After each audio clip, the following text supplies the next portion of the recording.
Hello everyone, welcome back to a new tutorial video on how to recover online banking account password of Kindred Bank. Before starting this video, please make sure to subscribe and to press the notification bell icon to get updated. So let's get this video started. First of all, you need to open any web browser on your PC as I am using a Microsoft Edge for this. Now go in for new tab and search in for a kindredstatebank.com and press enter.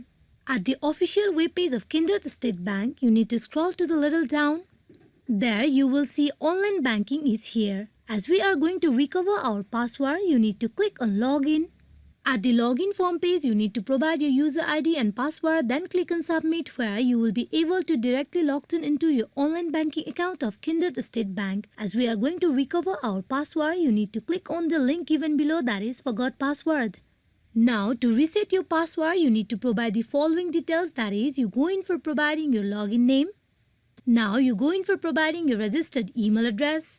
Here after you provide both the details, you click on submit where you will be redirected to another page. There you need to go in for further instruction that has been provided. Then you will be able to recover or reset your online banking account password of Kindred Bank. Hope this video is fruitful for you all on how to recover online banking account password of Kindred Bank. Thank you.